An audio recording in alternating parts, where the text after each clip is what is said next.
very good morning my dear friends. Welcome to our YouTube channel VN Classes.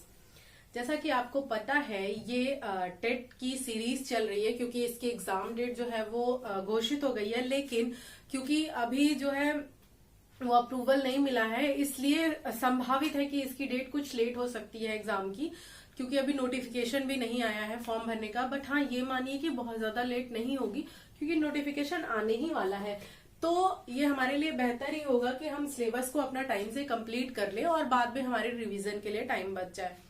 तो video start करने से पहले मुझे आप लोगों को बोलना है बहुत बहुत धन्यवाद। रीजन ये है कि आप लोग मेरे एनवायरनमेंट के वीडियो को बहुत ज्यादा प्यार दे रहे हैं, बहुत अच्छा लग रहा है। और एक चीज और कहना है कि वीडियो के साथ साथ आप प्रैक्टिस सेट भी देखिए, उसमें यूपी टेट का पूरा प्रीवियस ईयर क्वेश्चन मैंने सॉल्व करवा दिया है।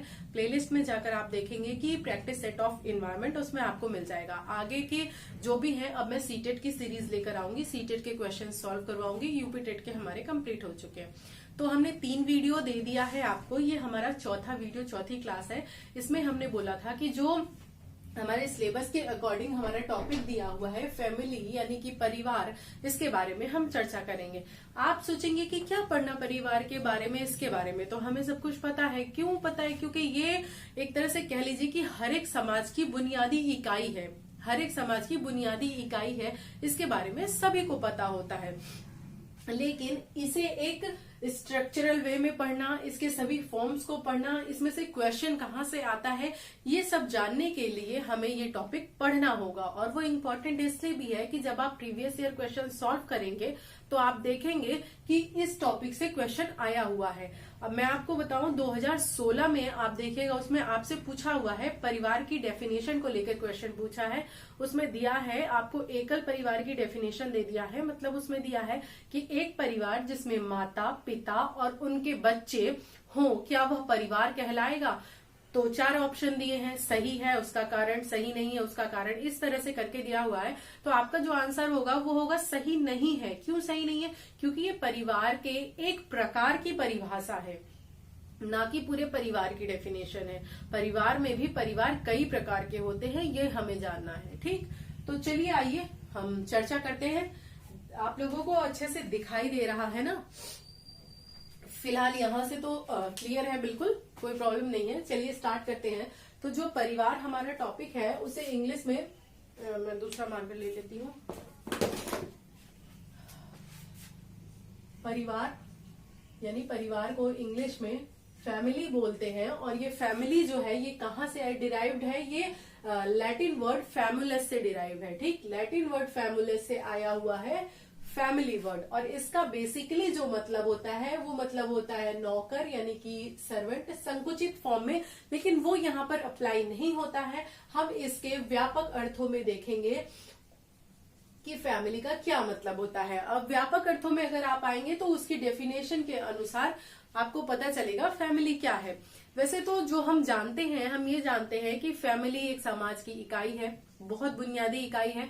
फैमिली में फैमिली मेंबर्स मिलजुल करके रहते हैं, ये सारी बेसिक चीजें हम जानते हैं। लेकिन हम चलिए एक बहुत ही फेमस है मैकआइवर एवं पेज, इनका नाम आपने सुना ही होगा, इनकी डेफिनेशन देखते हैं ये क्या बताते हैं फैमिली के बारे में। इन्होंने कहा है परिवार यौन संबंधों पर आधारित एक छोटा समूह है जो बच्चों के जन्म व लालन पालन की व्यवस्था करता है। यानी इनका कहना ये है कि जो फैमिली यानी कि परिवार है उसमें जो यौन संबंध है वो यौन संबंधों पर आधारित एक छोटा समूह है। ठीक, ये आप पहली बात जान लीजिए कि परिवार में यौन संबंध जो है वो स्वीकृत होते हैं और इन्हीं के आधार पर परिवार बनता है। और परिवार का कार्य क्या है?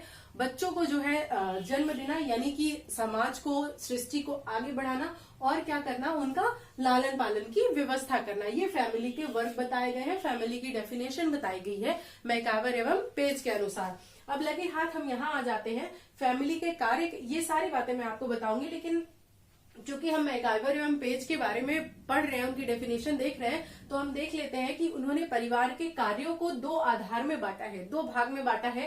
पहला उन्होंने बताया है कि फैमिली के कुछ आवश्यक कार्य होते हैं जिसे हर फैमिली को करना ही चाहिए। चाहे वो गरीब फैमिली हो, चाहे वो अमीर फैमिली हो, या किसी भी तरह की किसी भी समाज की फैमिली हो, कुछ जरूरी आवश्यकताएं होती हैं, वो पूरा करना फैमिली का उत्तरदायित्व है, फैमिली का कार्य है। और कुछ अनावश्यक कार्य इन्होंने दिए हैं। अनावश्यक का मतलब ये नहीं है कि उसे करना ही नहीं है, मतलब वो परिवार की इच्छा पर चला जाता है, उनकी सुविधाओं पर चला जाता है कि अगर आपके पास धन है या आपके पास वो उस तरह की परिस्थिति पर्यावरण है कि आप वो चीजें प्रोवाइड करा सकते हैं तो कराइए, अन्यथा उसकी कोई बहुत विशेष आवश्यकता नहीं है। ठीक, तो देखिए ये जो आपका ये मैंने लिखा है जस्ट इसलिए लिखा है क्योंकि इसके बारे में आपको सब पता ही है, नोट्स बनाना है और ये बिल्कुल साइंटिफिक वे में बताते हुए हर पॉइंट से चलूं, इसलिए मैंने इसे एक शॉर्ट सा बना लिया है। चाहे तो स्क्रीनशॉट ले लीजिए या लिख लीजिए। तो देखिए इसमें क्या है, ये इनके जो आवश्यक कार्य है मैकाइवर एवं पेज के, इन्होंने 3 कार्य बताए हैं। पहला क्या है, पहला इन्होंने बताया है शैक्षिक व्यवस्था करना, यानी कि जब भी बालक का जन्म या बालिका किसी बच्चे का जन्म होता है परिवार में, तो उसके शैक्षिक व्यवस्था करना, उसके शिक्षा की व्यवस्था करना, क्योंकि जब एक बच्चा शिक्षित होगा तभी पूरा परिवार चलकर धीरे धीरे आगे शिक्षित होगा, परिवार शिक्षित होगा तो समाज शिक्षित होगा, इसलिए शिक्षा की व्यवस्था करना इन्होंने आवश्यक कार्य में रखा है।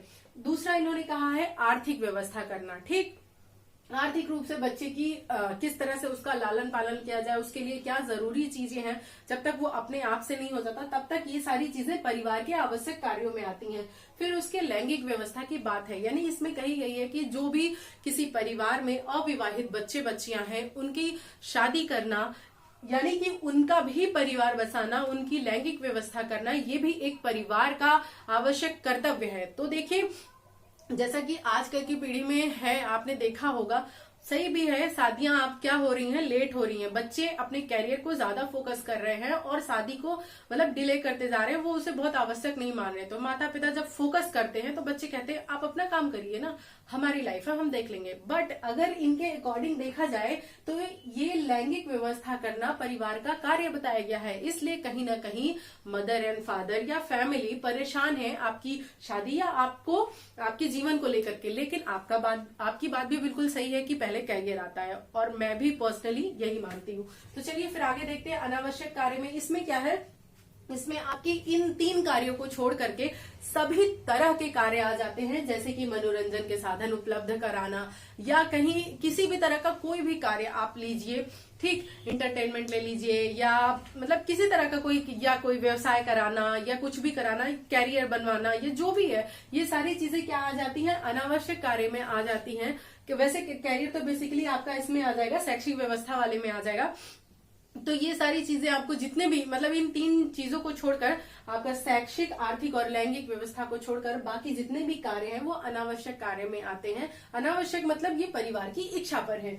ये किसके द्वारा है, ये मैकाइवर एवं पेज के द्वारा परिवार के कार्य बताए गए हैं। ठीक, अब हम आते हैं, क्योंकि हम मैकाइवर एवं पेज की डेफिनेशन देख रहे थे इसलिए हमने उनके कार्य को भी पहले देख लिया। अब हम देखते हैं परिवार के की क्या विशेषताएं हैं, कि कोई एक परिवार है तो उस मतलब किन किन पॉइंट्स पे खरा उतरे तो उसे परिवार कहा जाएगा, सरल शब्दों में समझे तो देखिए इसके लिए वैसे तो अगर देखा जाए तो बहुत सारे पॉइंट्स हो सकते हैं परिवार के लिए, लेकिन कुछ पॉइंट्स जो हैं उनको ध्यान रखना है। पहला तो यह है सार्वभौमिकता, यानी कि ये जो परिवार है, परिवार नामक जो संस्था है, ये ऐसा नहीं है कि सिर्फ यूपी में पाया जाता है, सिर्फ इलाहाबाद में पाया जाता है या सिर्फ अमेरिका में पाया जाता है, ऐसा नहीं है। ये एक समाज का बुनियादी इकाई, बुनियादी ढांचा है। ये एक ऐसी संस्था है जो कि सार्वभौमिक है, हर जगह पर पाई जाती है। ठीक, तो इसकी सार्वभौमिकता का एहसास होता है, पता चलता है इससे, इसलिए ये परिवार इकाई के बारे में बुनियादी ढांचे की बात होगी। आगे देखते हैं सामान्य निवास। इसमें कहा गया है कि परिवार वो होता है जिसमें सामान्य निवास की व्यवस्था हो, यानी परिवार के जितने भी सदस्य हों वो सभी एक ही निवास में रह रहे हों, उनका सामान्य निवास हो। ठीक, अब परिवार कई तरीके के होते हैं, उसे हम आगे देखेंगे, लेकिन फिलहाल अभी इतना जानिए कि जो परिवार होता है उसके लिए जरूरी है कि एक घर होना, उस घर में ही उस परिवार के सभी सदस्य रह रहे हों, निवास कर रहे हों। आगे देखिए भावनात्मक आधार। भावनात्मक आधार क्या है कि जो परिवार के सदस्य होते हैं उनके बीच में आपसी लगाव होता है, इमोशनल बॉन्डिंग होती है, वो एक दूसरे से जुड़े हुए होते हैं। जब भी कोई बेबी होता है तो उसका भावनात्मक उसका जो लगाव है वो उसके परिवार से धीरे धीरे अपने आप बनता चला जाता है। पहले तो उसका लगाव सिर्फ अपनी माँ से होता है, क्योंकि वो जब बच्चा पैदा होता है तो वो सिर्फ अपनी माँ को जानता है, अपनी जरूरतों के हिसाब से, अपने लगाव के हिसाब से। उसके बाद धीरे धीरे जैसे वो बढ़ता है, परिवार की जिम्मेदारियां, परिवार के उत्तरदायित्व या परिवार के लोगों के साथ रहते रहते धीरे धीरे उसकी इमोशनल बॉन्डिंग उन लोगों के साथ भी बनती जाती है। यानी फैमिली में जितने भी फैमिली मेंबर हैं उनके बीच में आपसी लगाव होना परिवार की निशानी है, परिवार की आवश्यक जरूरत है। ठीक, आगे देखते हैं बच्चों का लालन पालन। यानी कि अगर परिवार है, फैमिली है, तो फैमिली में किसी भी बच्चे का जन्म होता है तो ये मतलब ये आवश्यक नहीं है, ये जरूरी नहीं है कि सिर्फ ये मदर की ही जिम्मेदारी है, क्योंकि ये उसने उस बच्चे को बर्थ दिया है तो सिर्फ वो ही उसके लालन पालन की जिम्मेदारी रखती है। ऐसा नहीं है, उस फैमिली में जितने भी फैमिली मेंबर हैं, इवन छोटे बच्चे से लेकर वो उसको खिलाने का काम करेंगे, वो उनकी जिम्मेदारी हो गई। दादा दादी, नाना नानी है, वो उन्हें कहानियां सुनाएंगे, मॉरल चीजें सिखाएंगे, इस तरह से जीवन की काफी सारी आवश्यक चीजों के बारे में उन्हें बताएंगे। तो हर एक इंसान की जिम्मेदारी बन जाती है। फादर है, मदर है, उनकी आर्थिक चीजों की जरूरतें पूरा करेंगे। पहले के समाज में तो कहा जाता था सिर्फ फादर की जिम्मेदारी है, बट अभी का जो हमारा रिसेंट समाज है इसमें महिलाएं भी उतनी ही भागीदारी निभा रही हैं आर्थिक परिप्रेक्ष्य से। तो अभी हम डिवाइड नहीं कर सकते, हम ये कहेंगे कि जो आर्थिक दृष्टिकोण से बच्चे का लालन पालन करने की जिम्मेदारी है वो दोनों पक्षों पर है और दोनों पक्ष बखूबी निभा रहे हैं और कर रहे हैं। तो बच्चे के लालन पालन की जिम्मेदारी होल परिवार पर होती है। ठीक, आगे देखिए समाजीकरण। बच्चा सबसे पहले समाजीकरण का पाठ कहाँ से पढ़ता है? अपने परिवार से पढ़ता है। सपोज दैट, एक छोटा सा एग्जांपल लीजिए, बच्चा कोई काम कर रहा है, कोई चीज, छोटी सी चीज रखी उसे चुराने का प्रयास कर रहा है, या मुंह में उंगली डाल रहा है, या कोई भी ऐसा गलत काम कर रहा है जो समाज के दृष्टिकोण से ठीक नहीं है आगे चलकर, तो उसे कौन सिखाएगा? घर के बड़े बुजुर्ग जो है या घर के जो भी फैमिली मेंबर है, उससे बड़ा कोई बच्चा है, वो उसे बताएगा नहीं बेटा ये गलत है, ये ठीक नहीं है। तो सबसे पहले उसे समाजीकरण का पाठ जो है वो कहाँ से मिलता है? अपने ही परिवार से मिलता है। तो ये एक परिवार की विशेषता है कि वो बच्चे को सामाजिक बनाता है। फिर सदस्यों के उत्तरदायित्व के बारे में, जैसे हमने यहाँ देखा लालन पालन में हर सदस्य का अपना एक उत्तरदायित्व है। हर सदस्य कहीं ना कहीं किसी न किसी बॉन्डिंग से जुड़ा हुआ है। दादा नानी का अलग कर्तव्य है, मौसा मौसी का अलग कर्तव्य है, जो भी फैमिली मेंबर हैं उनके सबके अपने कर्तव्य हैं। सब किसी न किसी तरीके से उस बच्चे के जीवन में कहीं ना कहीं अपनी इम्पोर्टेंस, अपना रोल प्ले कर रहे होते हैं। ठीक, तो ये सबका उत्तरदायित्व बंधा हुआ है, उस हिसाब से सभी अपना कार्य, अपने उत्तरदायित्व का निर्वहन करते हैं। आगे सामाजिक नियंत्रण है। सामाजिक नियंत्रण का मतलब जितनी भी चीजें हैं जो समाज में मतलब बच्चे को सिखाई जानी है कि क्या गुड चीज है, क्या बैड चीज है, समाज के हिसाब से क्या सही है और क्या गलत है, ये सारा पाठ बच्चा कहाँ पर सीखता है? अपने ही परिवार में सीखता है। तो ये परिवार की विशेषता हो जाती है। आगे है अनौपचारिक शिक्षा। आपसे इस पॉइंट से कई बार क्वेश्चन पूछा गया और कई एग्जाम में क्वेश्चन पूछा गया है कि बच्चे की सबसे पहली शिक्षा कहाँ प्रारंभ होती है? तो वो उसके परिवार में प्रारंभ होती है। बच्चे का सबसे पहला शिक्षक या शिक्षिका, ये नहीं कि सिर्फ शिक्षिका आए, शिक्षक आए या शिक्षिका आए, बच्चे का सबसे पहला शिक्षक या शिक्षिका कौन है? तो वो उसकी माँ होती है। सबसे पहला विद्यालय क्या है जहाँ पर बच्चा सीखता है? वो उसका परिवार है। और परिवार में बच्चा कैसी शिक्षा ग्रहण करता है? अनौपचारिक शिक्षा ग्रहण करता है। औपचारिक शिक्षा बच्चा कहाँ ग्रहण करता है? अपने विद्यालय, अपने स्कूल में ग्रहण करता है। औपचारिक शिक्षा कहाँ क्या है? जहाँ पर एक निश्चित स्थान हो, जहाँ पर निश्चित पाठ्यक्रम हो, जहाँ पर निश्चित क्या कहते हैं वो इन्वायरमेंट हो, उसके अंतर्गत जो बच्चा ग्रहण करता है वो औपचारिक शिक्षा हो जाती है। और अनौपचारिक शिक्षा जो कि आपके जीवन पर्यंत चलती है, जो कहीं पर कभी भी सिखाई जा सकती है, कोई इसका निश्चित पाठ्यक्रम नहीं होता, वो है अनौपचारिक शिक्षा। और बच्चे की अनौपचारिक शिक्षा सबसे पहले उसके परिवार में ही स्टार्ट होती है। ठीक, अब देखिए रक्त संबंध आवश्यक। सबसे इंपॉर्टेंट बात यह है कि अब जैसे हम 4 दोस्त मिल जाएं, ठीक, हम क्या कहते हैं? हम एक परिवार के जैसे हैं। हम एक परिवार के जैसे हैं, एक परिवार नहीं है। क्योंकि परिवार होने के लिए जो सबसे बेसिक इंपॉर्टेंट चीज है वो क्या है? रक्त संबंध का होना आवश्यक है।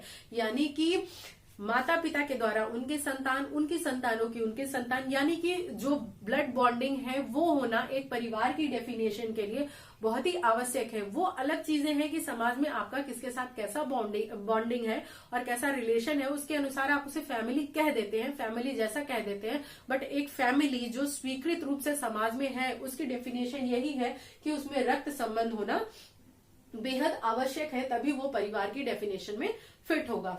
तो ये सारे हमने देखे परिवार की विशेषताएं हैं। ये सारी चीजें अगर पाई जाती हैं तो ही फैमिली कहलाती है, परिवार बनता है पूर्ण रूप से। अब हम देखते हैं फैमिली के टाइप्स के बारे में कि परिवार होते कैसे हैं। बेसिकली हमसे पूछा जाए तो हम फट से उत्तर देंगे, जो कि दो ही हम उत्तर देते हैं जल्दी से, क्या कि संयुक्त परिवार या एकल परिवार। बट परिवार और भी कई तरीके के होते हैं, इनके अलावा भी और परिवार होते हैं, लेकिन जो आपके एग्जाम के दृष्टिकोण से काफी इंपॉर्टेंट है, मैंने उन्हीं को उठाया है। तो पहले तो देखिए संयुक्त परिवार, यानी कि जिसे हम जानते हैं संयुक्त परिवार, फिर नाभिकीय परिवार, फिर है नव स्थानीय परिवार, जो कि आजकल बहुत ज्यादा ट्रेंडिंग है, बहुत तेजी से बढ़ रहा है। कौन सा? नाभिकीय नहीं बल्कि नव स्थानीय परिवार बढ़ रहा है। ठीक, आगे क्या है? पितृसत्तात्मक परिवार है, मातृसत्तात्मक परिवार है, फिर नेक्स्ट है एक विवाही परिवार और फिर है बहुविवाही परिवार। अब इसके बारे में चर्चा करते हैं। संयुक्त परिवार के बारे में हम देखते हैं। तो संयुक्त परिवार क्या है? संयुक्त परिवार आपसे पूछा जाए तो आप इजीली बता दोगे, क्योंकि बेसिकली जो हमारे इंडिया है यहाँ का कल्चर पहले संयुक्त परिवार का ही रहा है। तो संयुक्त परिवार में आपके कौन कौन आता है? संयुक्त परिवार में आपके दादाजी आ जाते हैं, दादी आ जाती है, ठीक,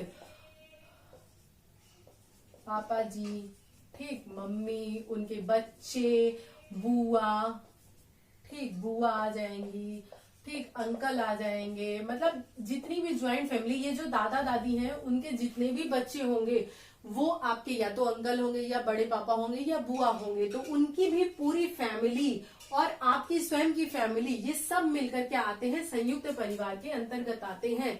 ठीक, ज्वाइंट फैमिली कही जाती है। इंडिया में सबसे पहले इसी का ट्रेडिशन था, पहले संयुक्त परिवार ही हुआ करते थे। संयुक्त परिवार के अपने कुछ गुण हैं, अपने कुछ दोष हैं। जैसे कि अगर हम संयुक्त परिवार के गुणों की बात करें तो सबसे पहले तो आप ये देखिए कि संयुक्त परिवार में सभी मिलकर एक जगह, एक ही जगह पर निवास करते थे। उससे यूनिटी, एक बॉन्डिंग, एक प्यार का जो माहौल है वो काफी ज्यादा होता था। आजकल आपको ये खोता हुआ नजर आएगा। रिश्तों की जो डेफिनेशन है वो प्यार से बंधी हुई थी, रिश्ते मजबूत थे। उस समय पैसों को इतना आधार नहीं दिया जाता था। संयुक्त परिवार में पैसों से ज्यादा इंपॉर्टेंस दी जाती थी रिलेशंस को, रिश्तों को, प्यार को। ये सारी इसकी गुड चीजें हो जाती हैं। एंड कोई भी बच्चा है उसका समाजीकरण समाज में कैसा होना है, ये परिवार से बहुत ही अच्छे से हो जाता था। परिवार में अगर 4 व्यक्ति कमा रहे हैं, 5 व्यक्ति कमा रहे हैं, एक नहीं भी कमा रहा है, तो उनके सहारे उनका गुजारा आराम से चल जाता था। वो घर में रहते थे, बाकी लोग देखते थे। तो ये इससे ये फायदा भी है। बाकी या अगर इसके डिमेरिट्स के बारे में देखेंगे तो हम इसका अदर पक्ष भी अभी देखेंगे। कोई बच्चा है, उसके पालन के लिए समस्या नहीं होती थी। आज जो न्यूक्लियर फैमिली है, हस्बैंड वाइफ रह रहे हैं, एक बेबी है, अब उन्हें सबसे ज्यादा हेडेक टेंशन है कि इसका पालन पोषण कैसे होगा, जो कि ज्वाइंट फैमिली में ऐसा नहीं था। ज्वाइंट फैमिली में बच्चा जन्म लेता था और माता पिता को इतना आभास भी नहीं होता था। घर के फैमिली मेंबर मिलकर इतना सहयोग देते थे कि बच्चा मतलब कितनी आसानी से पल जाता था। ये सब इसके गुण हो गए। अब देखिए इसके दोष के बारे में अगर हम बात करें तो देखिए इसका दोष तो ये है कि 4 व्यक्ति कमा रहे हैं और 2 नहीं कमा रहे हैं, तो ये इनके ऊपर थोड़ा सा बोझ हो जाता था। सामूहिक संपत्ति होती थी, यानी कि जितने भी लोग कमा रहे हैं उनकी सबकी संपत्ति एक ही स्थान पर रखी जाती थी और उसी से सभी का खर्च चलता था। सामूहिक संपत्ति, सामूहिक निवास, ये सब जरूरी था। सामूहिक पूजा घर हुआ करता था। तो ये सारी चीजें हैं। और दोष के बारे में क्या है, जैसे कि अगर बच्चे का हमने देखा कि कितने आसानी से उसका पालन पोषण हो जा रहा है, लेकिन अगर उसके डिमेरिट्स में हम जाएं तो ये देखते थे कि जहाँ पे दादा दादी हैं, बुआ है, अंकल हैं, क्या है कि अगर आप कोई गलत काम भी, बच्चा कोई गलत काम भी कर रहा है, उसे सिखाने के लिए मदर या फादर डांटते हैं, तो दादा दादी, नाना नानी या जो भी और फैमिली मेंबर हैं वो क्या करते थे, बच्चे को बचा लेते थे। नहीं नहीं बेटा नहीं करो, लाड प्यार देते थे। इससे क्या होता था कि बहुत ज्यादा लाड प्यार पाने के कारण बच्चा कभी कभी क्या है बिगड़ जाता था। बिगड़ इन द सेंस जाता था, वो थोड़ा नॉटी टाइप का हो जाता था। तो ये इसका थोड़ा सा डिमेरिट हो जाता है। अब हम बहुत ज्यादा इसके डिटेल में नहीं जाएंगे क्योंकि ये सब बेसिकली बहुत ज्यादा नहीं पूछा जाता है।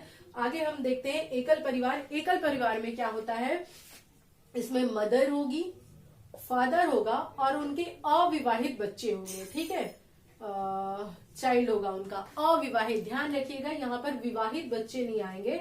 नाभिकीय परिवार में मदर फादर के साथ साथ उनके अविवाहित बच्चे आते हैं। ठीक, अब ये जो नव स्थानीय है, जो कि अभी सबसे ज्यादा ट्रेंडिंग में है और ये हो रहा है, नव स्थानीय क्या है, नव स्थानीय परिवार वो परिवार है जिसमें हस्बैंड और वाइफ होते हैं। ना ही वाइफ हस्बैंड के घर रहने के लिए जाती है, यानी ससुराल में रहती है, ना ही हस्बैंड वाइफ के घर रहने के लिए जाता है। दोनों मिल करके एक नए आवास का निर्माण करते हैं, एक नई जगह पर रहते हैं। वो क्या कहलाता है, नव स्थानीय परिवार कहलाता है, और वहां पर उसका अविवाहित बच्चा होता है। ठीक, नव स्थानीय परिवार में क्या है, एक न्यू होम होता है। ठीक, नया घर होता है जो कि ना ही मेल के घर और ना ही फीमेल के घर से जुड़ा होता है। ये इनका अपना अलग का घर होता है। आपने देखा होगा कि ये ट्रेंडिंग है, शादी होती है, चाहे मातृसत्तात्मक परिवार में आप चले जाइए तो वहां पर अपना हस्बैंड वाइफ अलग जाकर जहां जिसकी जॉब होती है वहां सेटल होकर रह रहे होते हैं, और जहां पर पितृसत्तात्मक है वहां भी लड़का शादी करता है, 2-4 दिन रहते हैं, उसके बाद फिर अपना लड़का लड़की जहां भी जॉब कर रहे हैं या जहां उन्हें सेटल होना है वहां जाकर रह जाते हैं। तो इस समय काफी ट्रेंडिंग और काफी ज्यादा इसी का मतलब प्रचलन बढ़ रहा है, नव स्थानीय परिवार का। आगे देखिए, पितृसत्तात्मक परिवार क्या है। पितृसत्तात्मक परिवार वो है जहां पर पिता की सत्ता चलती है, यानी जो नेम है, जो वंश है हमारा, वो पिता के नाम, पिता की कास्ट पर बढ़ता चला जाता है। यानी माता और पिता हैं तो जो बच्चे होंगे वो बच्चे अपने पिता की कास्ट को ग्रहण करेंगे, फिर उनके बच्चे उनके पिता की कास्ट को ग्रहण करेंगे। यानी ये जो पितृसत्तात्मक परिवार है, यहाँ पर सत्ता पिता के नाम पर चलती है। ठीक, मातृसत्तात्मक परिवारों में क्या होता है, मातृसत्तात्मक परिवारों में ये बेसिकली आपके साउथ में पाए जाते हैं। ठीक, साउथ में पाए जाते हैं कुछ जनजातियों में। वहां पर क्या होता है, मातृसत्तात्मक परिवार होता है, यानी कि शादी करके लड़का लड़की के घर आता है और वहां पर जो फैमिली है, जो बच्चे हैं, वो अपनी माँ की कास्ट को लेकर आगे बढ़ते हैं, अपनी माँ की कास्ट को लेकर बढ़ते हैं आगे, अपनी नानी की कास्ट को लेकर बढ़ते हैं, ना कि अपने फादर की कास्ट को लेकर बढ़ते हैं। तो वो आपका क्या हो जाता है, मातृसत्तात्मक परिवार, यानी माता की वहां पर भूमिका सर्वोपरि होती है। अब देखिए, एक विवाही क्या है, एक विवाही ये है जहां पर एक स्त्री एक पुरुष से और एक पुरुष एक ही स्त्री से विवाह करता है, वो है एक विवाही परिवार, जो कि अभी आपका पाया जाता है। अगर अभी किसी भी समाज में अगर एक से ज्यादा विवाह करने वाले, चाहे वो स्त्री हो चाहे वो पुरुष हो, करते हैं तो उसे अवैध माना जाता है और उसके लिए सजा का प्रावधान भी है। तो ये आपका एक विवाही परिवार हो गया। फिर हम नेक्स्ट चलते हैं, तो दूसरा है हमारा बहुविवाही परिवार। बहुविवाही परिवार, एक सेकंड में देख लूं, शायद ये थोड़ा नीचे हो गया, मैं सेट कर देती हूँ फिर बताती हूँ। अभी आई थिंक दिख रहा होगा। तो हमारा अगला टाइप क्या है, बहुविवाही परिवार। इसमें क्या होता है, जो मेल है वो कई सारी पत्नियां रख सकता है, कई सारी वाइफ्स रख सकता है, शादी कर सकता है, और जो फीमेल होती है वो भी कई सारे हस्बैंड्स रख सकती है। तो ये बहुविवाही परिवार में होता है, जो कि अभी प्रचलन में नहीं है, पहले हुआ करता था। ये सारी चीजें हो गई। अब कुछ तो चलिए उसके बारे में देख लेते हैं, वो क्या है। पहले तो ये देखिए, जो आपका आर्टिकल 51A है, यानी 51 का है, उसमें माता पिता के कुछ कर्तव्य बताए गए हैं बच्चों के प्रति। उसमें कहा गया है कि जो माता पिता हैं उनका कर्तव्य है कि वो बच्चों की शिक्षा का अवसर प्रदान करें, बच्चों को शिक्षा के अवसर प्रदान करें, यानी बच्चों को शिक्षित बताएं। जैसा कि मैकाइवर एवं पेज ने पहले ही बताया था कि ये आवश्यक कार्य के अंतर्गत आता है। यही सेम चीज आपके आर्टिकल 51A में भी दिया हुआ है। इसे आप जानिए, ये एग्जाम में काफी पूछा जाता है, बहुत इंपॉर्टेंट है। ठीक, आगे देखिए, एक चीज और इससे पूछता है कि अनुवांशिकता के जनक कौन है। तो आपको पता ही होगा, ग्रेगर जॉन मेंडल हैं, जिन्होंने मटर के पौधे पर इसका प्रयोग किया था, अनुवांशिकता का। और अगर आपसे कभी कभी क्वेश्चन पूछ लेता है कि बच्चे में बालों का कलर, आंखों का कलर, या बच्चे की जो भी अनुवांशिक गुण है वो कैसे आते हैं, किस वजह से, तो वो अनुवांशिकता के कारण होते हैं, हेरिडिटी के कारण, क्रोमोसोम के कारण ये सारी चीजें मतलब पीढ़ी दर पीढ़ी बढ़ती जाती है। आगे फिर देखते हैं शारदा एक्ट। शारदा एक्ट किससे संबंधित है, ये पूछ लिया जाता है। तो शारदा एक्ट क्या है, वो बाल विवाह से संबंधित है। फिर देखिए, कन्या भ्रूण परीक्षण एवं गर्भपात वर्ष मतलब कब प्रतिबंधित किया गया था कि किसी भी महिला के गर्भ में पल रहा बच्चा लड़का है या लड़की ये जानने के लिए परीक्षण करवाना और बाद में फिर गर्भपात करवाना, इसे प्रतिबंधित किया गया है किस एक्ट के थ्रू? तो 1994 में किया गया था। 1994 के एक्ट के तहत ये प्रतिबंधित। आप देखेंगे किसी भी हॉस्पिटल में जाएंगे या किसी अल्ट्रासाउंड में जाएंगे तो ये लाइन आपको लिखी हुई मिल जाएगी, तो उसे ध्यान से पढ़ लीजिएगा कि काफी आपके काम की चीज है। 1994 इसे याद रखिए, ठीक। आगे देखिए, ये डेफिनेशन प्लेटो की है, जिन्होंने परिवार के बारे में डेफिनेशन दी है। इन्होंने बताया है परिवार क्या है, ये एग्जाम में पूछा गया है, तो इसे आप ध्यान रखिए।